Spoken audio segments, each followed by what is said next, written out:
우리에게 주시는 하나님의 말씀은 사무엘상 6장 1절에서 4절까지만 우리 함께 합독하시겠습니다. 사무엘상 6장 1절에서 4절까지만 우리 다 같이 함께 합독하도록 하겠습니다. 시작. 여호와의 궤가 블레셋 사람들의 지방에 있는지 7달이라. 블레셋 사람들이 제사장들과 복술자들을 불러서 이르되 우리가 여호와의 궤를 어떻게 할까? 그것을 어떻게 그 있던 곳으로 보낼 것인지 우리에게 가르치라. 그들이 이르되 이스라엘 신의 궤를 보내려거든 거저 보내지 말고 그에게 속건제를 드려야 할지니라. 그리하면 병도 낫고 그의 손을 너희에게서 옮기지 아니하는 이유도 알리라 하니 그들이 이르되 무엇으로 그들에게 속건제를 삼을까 하니 이르되 블레셋 사람의 방배의 수요대로 금 독종 5과 금쥐 5마리라 하리니 너희와 너희 통치자에게 내린 재앙이 같음이니라. 아멘. 사무엘상 강의 6번째 시간입니다. 블레셋이 이스라엘과 싸워서 이기고 그 법궤를 가져갔습니다. 그 이후에 블레셋 전 지역에 전염병이 돌았습니다. 지난 시간에 살펴본 것처럼 법궤가 이동하는 도시마다 재앙이 임했고 그 재앙은 아스돗, 가드, 에글론으로 이동할 때마다 재앙은 더 심해졌습니다. 많은 사람들이 죽어나갔습니다. 지도자들이 모였습니다. 이 언약궤를 감당할 수 없으니까 이제 이스라엘로 돌려보내자는 결정을 내립니다. 이제 돌려보내는 것도 잘 돌려보내야지 이거 잘못 건드렸다가는 큰 화가 임할 것 같습니다. 그래서 오늘 질문은 2절에 어떻게 이 언약궤를 우리가 이스라엘 진영으로 보낼 것인가 아주 깊이 고민하면서 그들의 모든 아이디어를 모으는 내용이 기록되어 있는 것을 보게 됩니다. 이스라엘은 한마디도 언약궤를 돌려달라고 요청한 적이 없어요. 하나님이 스스로 이방 땅에서 당신의 영광을 드러내시고 하나님이 하나님 되심을 그 열방 가운데 드러냈을 때 이스라엘은 아무 일도 한 것이 없어요. 하나님 홀로 싸웠다고 우리가 지난 시간에 살펴봤는데 요청하지 않았는데 이 언약궤가 이스라엘로 이렇게 보내지는 모습들을 우리가 보게 됩니다. 7개월이었거든요. 1절에 보면 7개월 동안 이 언약궤가 블레셋 진영에 있었는데 7개월 동안 초토화가 된 거예요. 그 도시마다. 재앙이 임한 것입니다. 그러니까 이거를 빨리 이제는 이스라엘 진영으로 보내는 것이 그들의 사명이 되었습니다. 오늘 이 본문의 6장은 이 언약궤가 블레셋에서 이스라엘 진영으로 이렇게 이동하는 블레셋 입장에서는 이것을 어떻게 처리를 해야 되는 그런 과정을 기록하고 있는 것을 우리가 보게 됩니다. 그들이 어떤 아이디어를 모았을까요? 제사장과 점쟁이, 복술자들을 불러가지고 회의를 했다. 그 당시 가장 지혜로운 사람들을 모아서 이걸 어떻게 처리해야 할 것인가에 대해서 깊이 상의하는 내용이 기록되어 있습니다. 3절에 보시면 그들이 이르되 이스라엘 신의 궤를 보내려거든 거저 보내지 말고 그에게 속건제를 드려야 할지니라. 그리하면 병도 낫고 그의 손을 너희에게서 옮기지 아니하는 이유도 알리라. 자, 우리는 지금 이 독자들은요, 지금 블레셋에 임한 재앙이 하나님이 하시는 일이라고 다 알고 있어요. 그죠? 그러나 이 블레셋 사람들은 이 재앙이 어디로부터 왔는지 아무리 머리를 쓰고 연구하고 똑똑한 사람들이거든요. 지혜가 충만한 사람들이었어요. 철기 문명, 가장 앞선 문명을 자랑하던 사람들입니다. 그들이 아주 똑똑한 사람들이었거든요. 그런데 하나님의 말씀 한 절을 깨닫지 못하니까 지금 이게 무슨 사건인지 어떤 연유로 이렇게 됐는지 알지 못하는 거예요. 세상의 지혜가 이런 것입니다. 어쨌든 간에 이거를 잘 처리해야 했습니다. 여기 속건제라는 단어가 나와요. 속건제는 이스라엘 백성들이 삶을 살아가다가 어떤 상대방에게 해를 끼쳤을 때 재물을 잡아다가 하나님께 드리고 나 때문에 손해를 입은 사람에게 5분의 1을 더해서 주면서 재물을 잡아다가 하나님 앞에 확증함으로 죄를 사함받는 제사의 종류가 속건제입니다. 이들도 어디서 들은 게 있기 때문에 속건제를 드려야 한다. 어쨌든 이게 이스라엘에서 넘어온 것이기 때문에 우리가 아주 유심히 세심하게 이거를 처리하고 보내야 한다라고 의견을 모았던 것을 보게 됩니다. 6절에 보시면 블레셋 전문가들이 모여서 대책을 세웠는데 4절부터 6절을 보실까요? 그들이 지금 어떤 액션을 취하고 있는지 한번 보겠습니다. 금으로 만든 5개의 종기, 5금으로 5마리의 쥐를 만들었다라고 기록하고 있습니다. 5절에 보니까 너희의 독한 종기의 형상과 땅을 해롭게 하는 쥐의 형상을 금으로 5개씩 만들었다. 왜 5개일까요? 어쨌든 간에 지금 전염병의 원인이 되는 어떤 실체를 금으로 만들었다. 여러분, 블레셋은 5개의 도시국가로 구성됐다라고 지난 시간에 말씀을 드렸습니다. 하나님의 재앙이 블레셋 전 지역에 강타했어요. 그러니까 이거를 어떻게 해결하기 위해서는 어쨌든 간에 5개의 종기를 만들고 5개의 쥐 형상을 만들어서 이것을 수레에 실어서 법궤와 함께 이동하기로 결정하는 모습을 우리가 보게 됩니다. 말씀이 없으니까 지금 그들의 앞에서 일어나는 재앙의 원인을 알지 못하는 거예요. 지혜를 모았어요. 여러분, 블레셋 사람들은 그 당시 가장 똑똑한 사람들이었습니다. 철기 문명을 가지고 있는 사람들, 문명이 있었던 사람들, 앞서간 사람들, 뛰어난 사람들, 똑똑했습니다. 여러분 보세요. 오늘 그들의 방법을 보세요. 아주 체계적입니다. 똑똑한 사람들이기 때문에 그래요. 그러나 여러분 기억하세요. 이게 가장 똑똑하고 가장 앞서 나가는 세상 사람의 지혜의 한계라는 것을 블레셋 사람들의 이 아이디어와 액션을 통해서 오늘 우리가 배우는 것입니다. 하나님의 말씀이 없으니까, 신앙이 없으니까, 믿음의 눈으로 볼 수 없으니까 말씀 한 구절을 깨닫지 못하고 인간적인 방법과 지혜를 모아서 액션을 취하고 많은 아이디어를 모았지만 하나님의 사람들은 하나님께서 이 모든 일들을 진행하시고 이 모든 재앙의 원인이 하나님으로부터 왔다는 사실을 말씀 한 절로 다 알지만 세상 사람들은 깨닫지 못하는 거예요. 알지 못하는 것입니다. 이것이 세상의 지혜입니다. 자, 어쨌든 간에 그들은 5개의 형상을 만들었다 그랬어요. 종기의 형상과 5개의 쥐의 형상을 금으로 만들어서 새로 한 번도 끌지 않은 새 수레를 만들어서 거기에다가 올려갖고 2마리 암소와 함께 보내는 내용이 성경에 기록되고 있습니다. 자, 우리 한번 5절을 보실까요? 그러므로 너희는 너희의 독한 종기의 형상과 땅을 해롭게 하는 쥐의 형상을 만들어 이스라엘 신께 영광을 돌리라. 그가 혹 그의 손을 너희와 너희의 신들과 너희 땅에서 가볍게 하실까 하노라. 여호와의 신.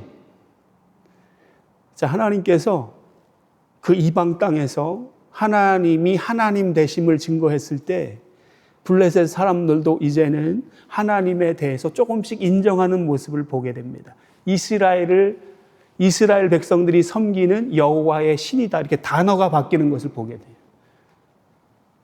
그 전장에서는 그냥 신이라고 말했지만 이스라엘 백성들이 섬기는 신으로 그 내용이 바뀌는 모습을 우리가 보게 됩니다. 하나님을 경배하지 않는 이스라엘의 원수 블레셋을 통해서 생각지도 못한 방식으로 하나님은 스스로 영광을 드러내시고 영광을 받으시는 모습을 우리가 보게 됩니다. 물론 여러분, 이 방식은 하나님이 원하시는 방식은 아니었습니다. 그러나 보세요. 오늘 블레셋 사람들은 너무나 두려웠습니다. 그리고 덜덜 떨고 있는 것을 보게 됩니다. 전전긍긍하면서 두려운 마음으로 그 여호와의 신에 대해서 생각하고 섬기고 있는 것을 보게 됩니다.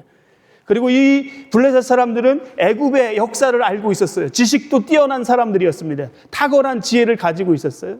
애굽에서 하나님이 어떻게 일하셨는지를 역사를 통해서 그들은 이미 너무나 잘 알고 있었어요. 출애굽할 때 하나님의 역사와 10가지 재앙으로 이스라엘 백성들을 도와주셨다라고 하는 그 모든 역사를 꿰뚫고 알고 있었습니다. 지식이 가득했어요. 그러나 그 아는 지식이 믿음이 없고 신앙이 없으니까, 말씀이 없으니까 하나님을 알지 못하는 것입니다. 하나님을 인정할 수 없는 지식인 것입니다. 그래서 그들은 결정하는 거예요. 빨리 이 언약궤를 돌려보내지 않으면 더 큰 화가 우리에게 임할 것이다 했기 때문에 그들은 아주 모든 지혜를 다 동원해서, 그들이 할 수 있는 최선의 방식을 다 동원해서 이 언약궤를 아주 조심스럽게 이동시키는 모습을 우리가 보게 됩니다. 그들은 하나님을 제대로 알지 못하고 어떻게 예배를 드리는지도 잘 알지 못했습니다. 형상을 만들었어요. 형상을 만들고 제물로 드리고 이제는 그것을 수레에 실어서 이스라엘로 보내는 모습을 우리가 보게 됩니다. 애를 쓰고 있습니다. 힘을 쓰고 있습니다. 그러나 성경 한 절의 내용을 깨닫지 못하는 것입니다.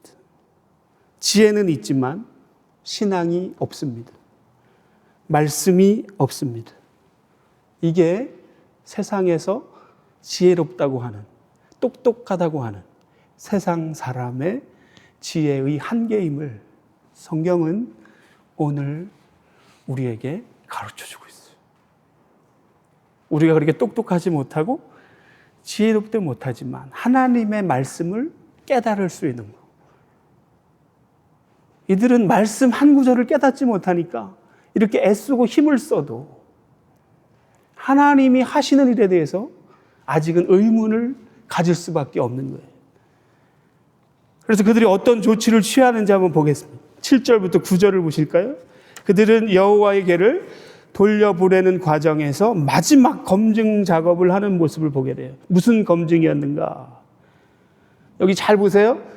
새롭게 만든 수레를 만들었습니다. 거기에다가 언약궤와 이 금덩어리 5개를 올렸습니다. 그리고 그 새 수레는 멍에를 한 번도 맨 적이 없는 암소 2마리가 끌었어요. 멍에를 한 번도 매지 않은, 길들여지지 않은 암소 2마리. 이게 제대로 걸어간다는 것은 거의 불가능한 일입니다. 한 번도 멍에를 맨 적이 없어요. 길들여지지 않았기 때문에 이 두 암소가 이 수레를 제대로 끌어서 곧바로 가는 일은 거의 불가능한 일입니다. 자, 새 수레예요. 한 번도 멍에를 매지 않은 암소 2마리가 끌어갈 텐데 누가 사람이 끈 것도 아닙니다. 그냥 암소 2마리가 가는 거예요. 벳세메스까지 가는 거예요. 벳세메스는 이스라엘의 국경이죠.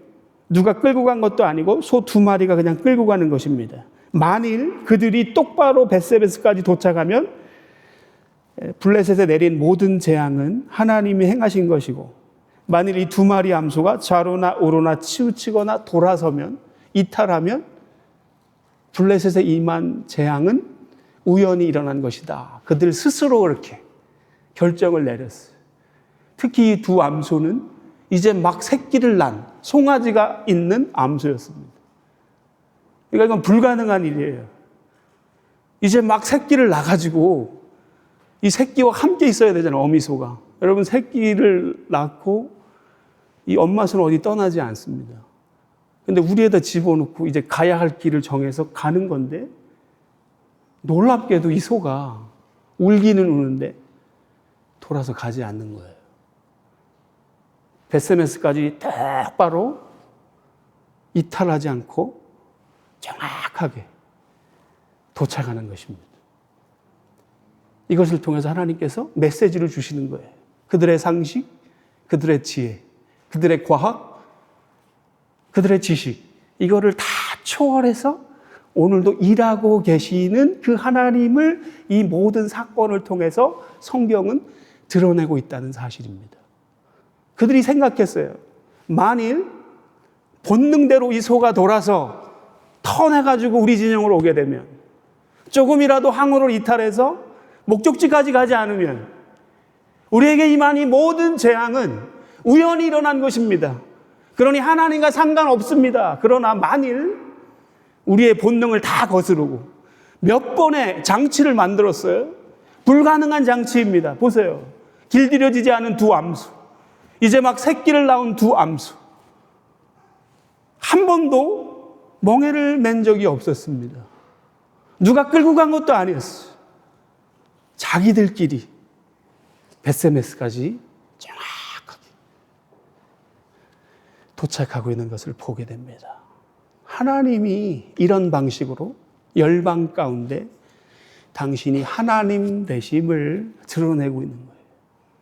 사랑하는 성도 여러분, 하나님은 우리의 감정을 통해서, 우리의 기가 막힌 기도의 응답을 통해서, 우리의 여러 가지 지각과 우리의 여러 가지 방법과 수단을 통해서 당신이 하나님 되심을 드러내기도 하지만, 때때로 하나님께서는 우리의 모든 상식을 뒤집으면서, 과학을 뒤엎으면서, 우리의 모든 지식을 다 흔들리면서 이런 방식으로 일하시면서 당신이 하나님 되심을 열방 가운데 드러내실 때가 있다는 것을 우리는 이 본문의 말씀을 통해서 보는 거예요.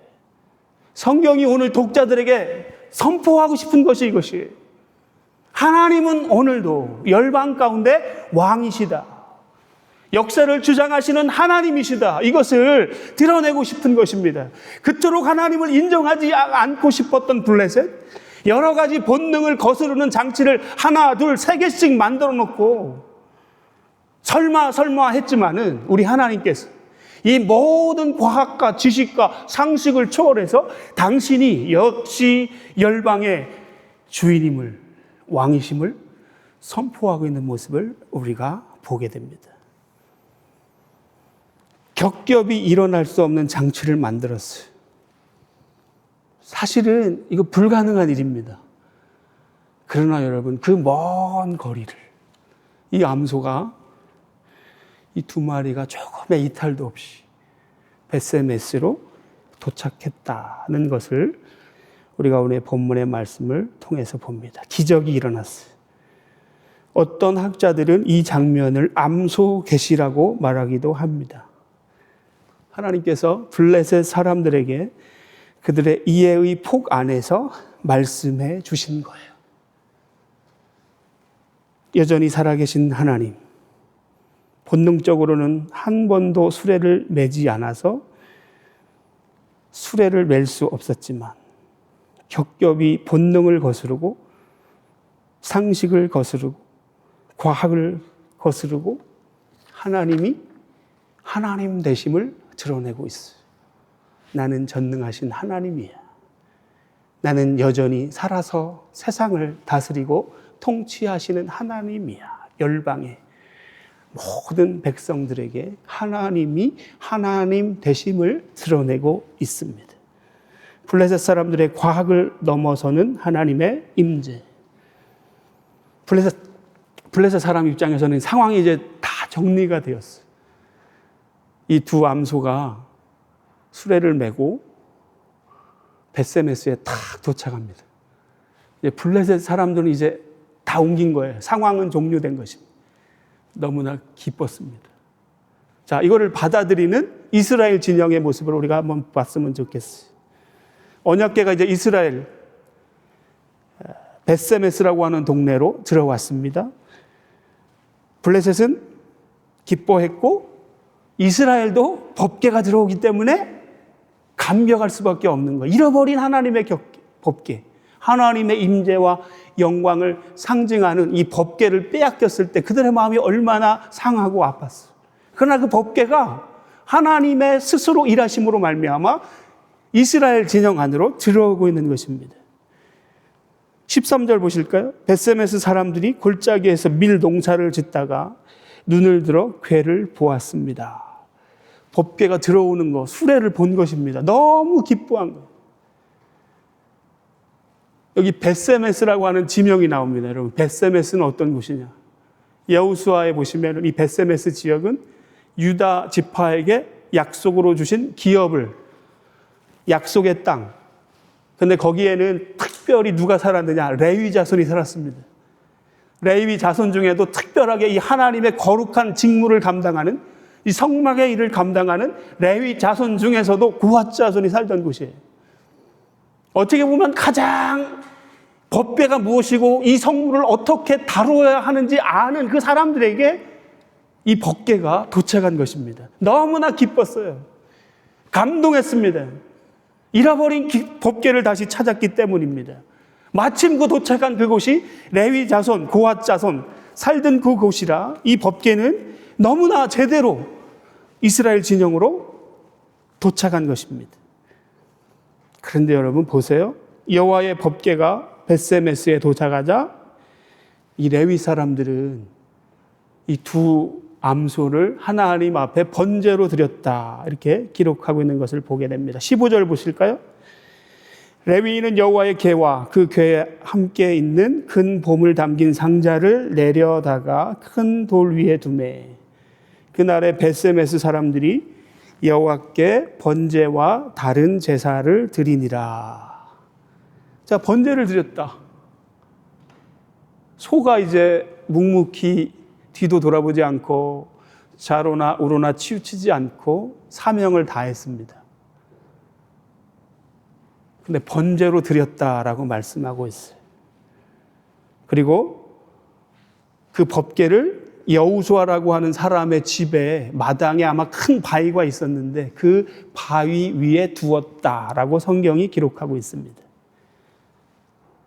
근데 이때부터 이스라엘에 재앙이 임하는 것입니다. 반전의 반전. 하나님의 궤가 왔는데 복이고 은혜고 영광이 회복돼야 되는 거 아니에요? 그들이 너무나 심취해서 두 마리 암소를 하나님 앞에 감사함으로 번제로 올려드렸어. 그리고 그 법궤가 왔기 때문에 온 동네 사람들 보세요라고 말하면서 여호와의 집 마당에 큰 바위 위에 올려놓았습니다. 그런데 바로 그 순간에 하나님의 재앙이 이스라엘에게 임하는 장면이 나와요. 수많은 사람들이 죽어나갔다라고 성경은 기록하고 있습니다.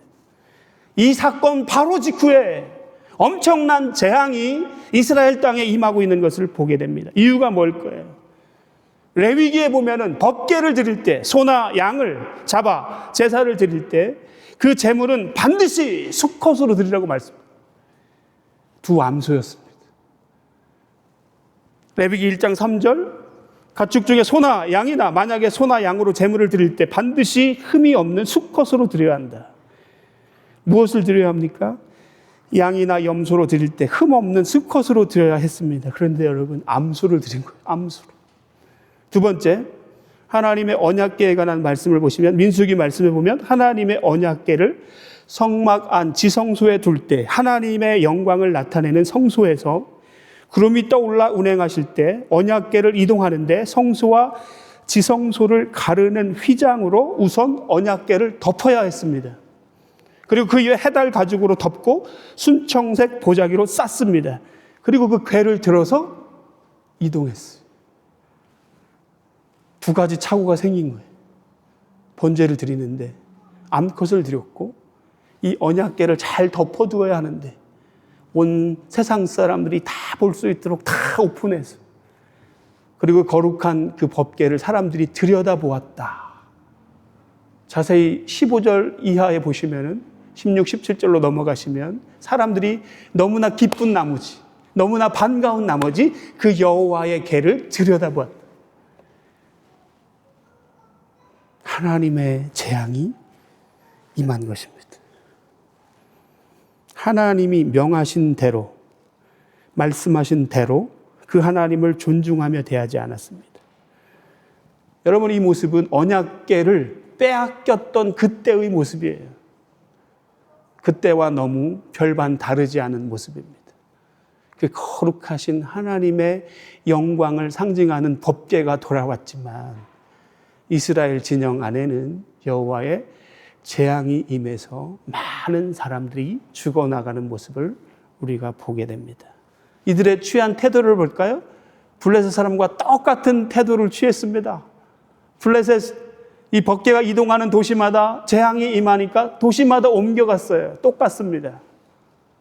이스라엘 백성들도 우리 벳세메스에 재앙이 임했기 때문에 기앗 여아림 사람 와가지고 이 법궤를 가져가시오. 똑같아요. 세상 사람들과 별과 다르지 않습니다. 어떻게 해야 되죠? 하나님 앞에 나와서 통회하고 자복하고 우리가 죄를 범했습니다. 하나님의 율법을 어겼습니다. 하나님을 가증하게 했습니다. 통회하고 자복하고 옷을 찢고 회개해야 했지만은 똑같습니다. 블레셋 사람과 똑같아요. 이 법궤를 그냥 움직였으면 좋겠습니다.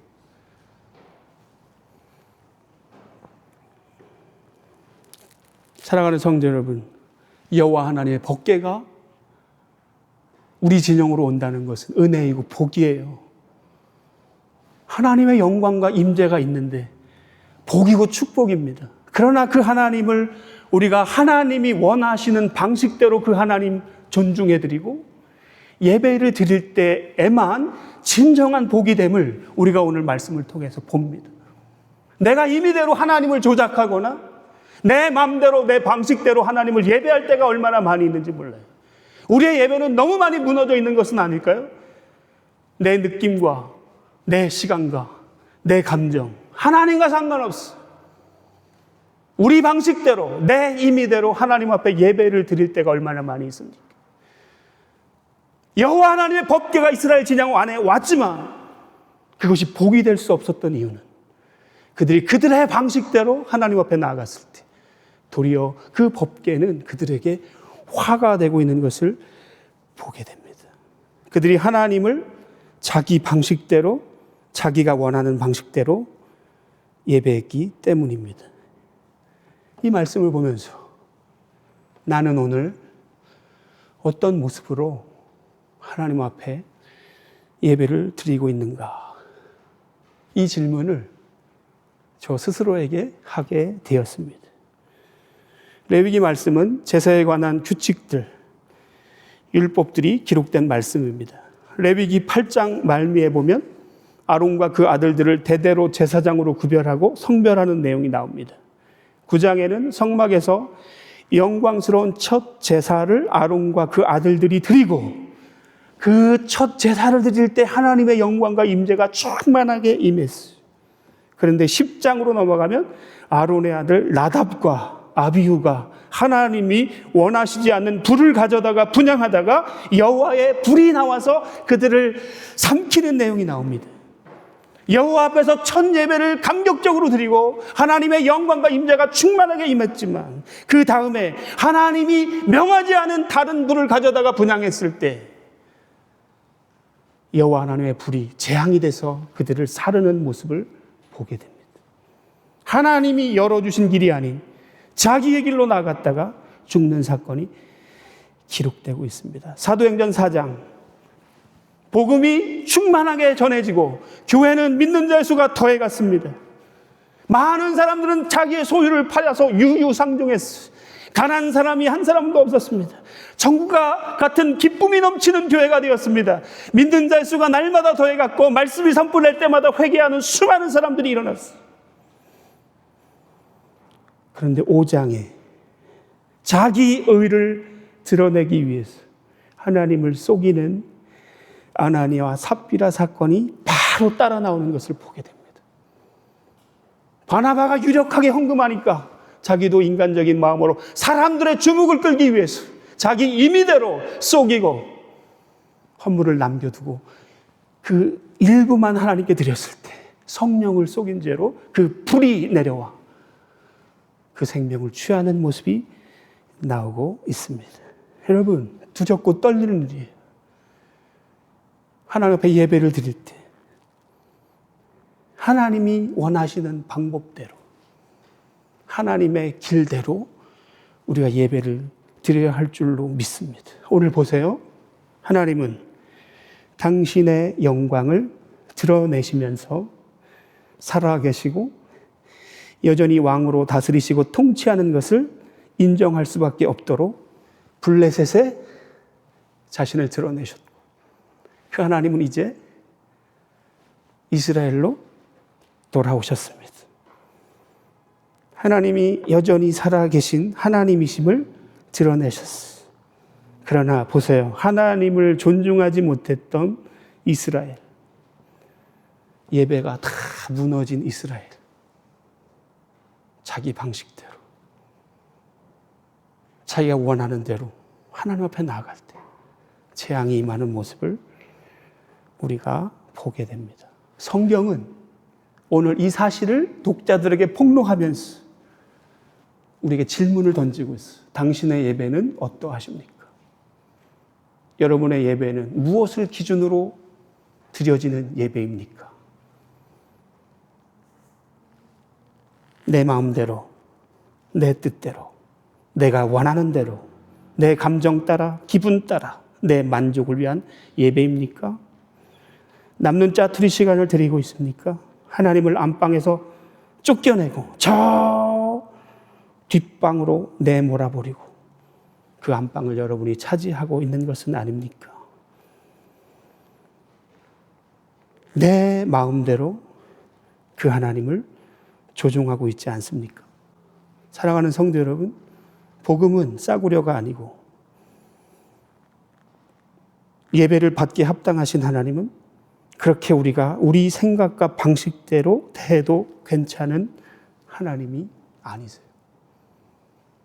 오늘도 하나님은 우리의 두 눈에 눈물이 흘러내린다 할지라도 찬양 받기를 원하시고 우리의 진정한 예배를 받기를 원하시는 분이십니다.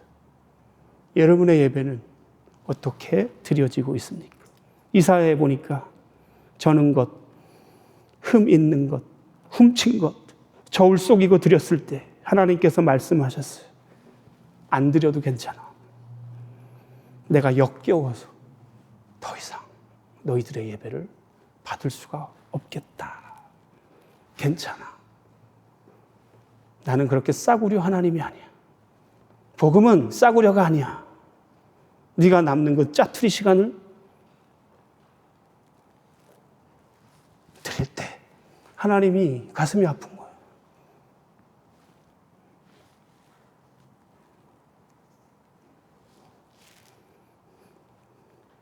하나님이 역겨우신 것입니다. 오늘도 우리가 살아있는 예배, 하나님이 원하시는 예배 드려야 할 줄로 믿습니다. 오늘 예배가 무엇인지 성경은 오늘 우리에게 정확하게 말씀하고 있어요. 내 방식이 아닙니다. 내 감정이 아닙니다. 내 기분이 아닙니다. 내 마음, 내 뜻이 아닙니다. 내가 원하는 대로가 아닙니다. 내 감정, 내 기분이 아닙니다. 내 만족만을 위한 예배가 아닙니다. 살아계신 하나님 앞에 우리의 시선을 고정하고 우리의 형편과 사정이 어떠하든지 간에 그 하나님 앞에 나의 최선의 것을 드리고 나의 최고의 것을 드리며 하나님 앞에 나아갈 때 우리 하나님은 그 예배를 통해서 여러분에게 복을 주실 줄로 믿습니다.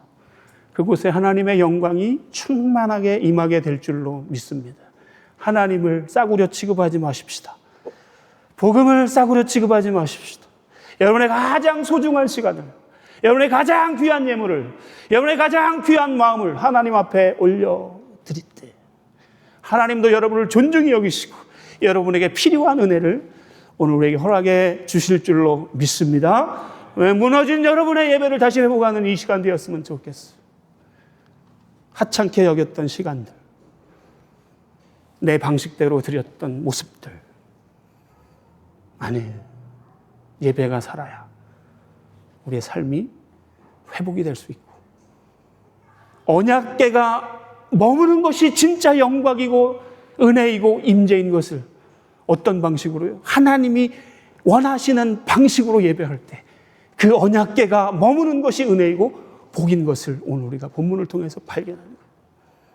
오늘 이 방식을 다시 한번 회복하시고 정말 살아있는 예배로 하나님 앞에 나아갈 수 있는 우리 모든 성도님들이 다 되시기를 예수님의 이름으로 축원합니다.